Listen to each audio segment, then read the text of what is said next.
confident are you that you will even get a chance to vote yes or no on this bill?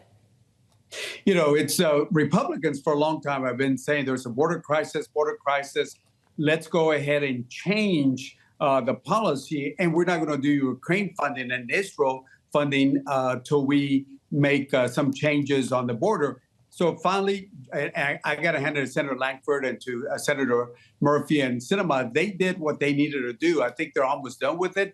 But now they're saying, oh, we're not going to do it after a while because it's a good campaign ad. It's very sad that we're getting to this point. I mean, without due respect to the speaker, very good man, but I don't think he's even read the bill. I mean, none of us have seen the final text. So how can you say no to this? And by the way, operational control, not even President Trump had operational control. No president had. That means you got to stop 100%. You can reach that as a goal, try to go for that for a goal, but no president, including President Trump, has gone operational control, which means that not a single person can come across.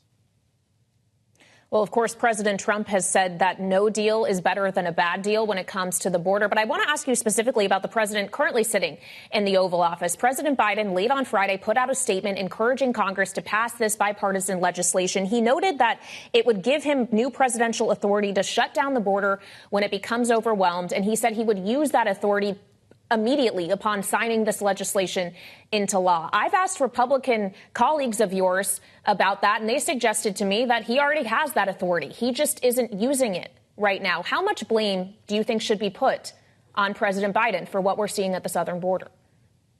Well, you know, and I've disagreed with some of his policies in the past when it came to border security, but now he's saying that he's willing to sign probably one of the most conservative border bills that we've seen in the last 20, 30 years.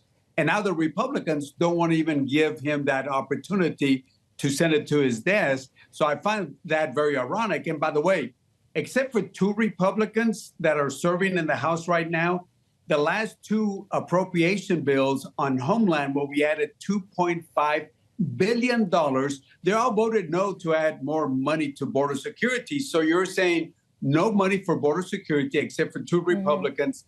And now they don't even want to change the policy to give that to the president. So I find it very ironic that they are more interested in political attacks than actually policy solutions.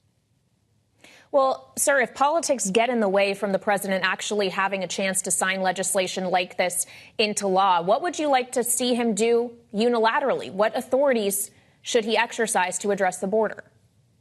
You know, the president has, and again, I want to see those changes, but the president has a lot of power. He has that discretion to do certain things. Look at what Secretary Jay Johnson of Obama did. They were able to detain and deport people under Title VIII. They didn't use Title 42. They used the existing law right now. And they were able to probably have more detention and more deportations than even President Trump. So there's a lot of things he can use right now. And if the Republicans say no to working this border deal, or at least put it to a vote, I would ask the president to use Title VIII, use the existing authorities, and detain people and deport people, because right now we probably have the largest amount of beds that we've had in a long time, detention beds, close to 38,000, 39,000, where in the past they've been 34,000. So there is space there, and he can always use that law, Title VIII, to deport people. I want to ask you about a proposal coming from your Democratic colleague from Maine, Congressman Jared Golden. He released a statement today that reads in part, should this bipartisan bill pass the Senate, if Speaker Johnson wants the bill to be stronger, he should put it on the floor and amend it to add $1 of new border wall funding for every dollar sent to Israel and Ukraine. Let us vote. Of course, Israel and Ukraine, the other factor in these conversations. What do you think of Mr. Golden's proposal?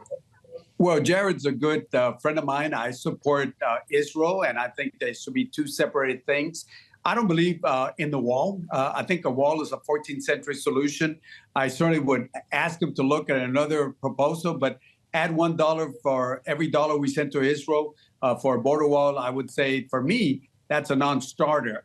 We can we can look at funding Israel, which I support Israel, fight against Hamas. But to say border wall, the border wall has not been very effective for border security. And I'll tell you why. Look at the numbers in December. 10, 12,000 people a day. Now they've gone to half or maybe a little bit half. Did we build a new border wall? No. Did we add new border patrol? No. Was it Governor Abbott's Lone Ranger work down there at the border? No. You know what it was?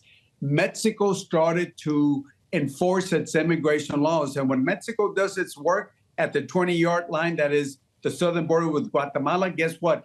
The numbers go down. So we have to play defense not only in the 1-yard line, but also on the 20-yard line and make sure that Mexico does its work. Well, let's talk about the work done by the Secretary of Homeland Security, Alejandro Mayorkas, because while this border deal is very much a question this week as to whether or not you will have a chance to vote on it, you also may have a chance to vote on whether Secretary Mayorkas should be impeached. They'll be marking up those articles of impeachment tomorrow. Has Mayorkas, in your mind, committed high crimes and misdemeanors, sir? Under the Constitution, high crimes and misdemeanors, certainly policy differences don't fall under that. If the Republicans were serious about the border, impeaching the secretary doesn't do one single thing in stopping the numbers at the border. Keep in mind, except for 2 Republicans, the last 2 years where we added $2.5 billion for CBP, except for 2, they all voted no to add new money. So they don't want to add new monies. They voted not to add new monies. They don't want to make policy changes. They only want to impeach the secretary. And I disagree on some things he does. But impeaching the secretary doesn't stop one single person. Nobody in Guatemala or in Mexico is going to say, oh, guess what? The Republicans impeached the secretary, so we're not going to go into the U.S. It's not very productive.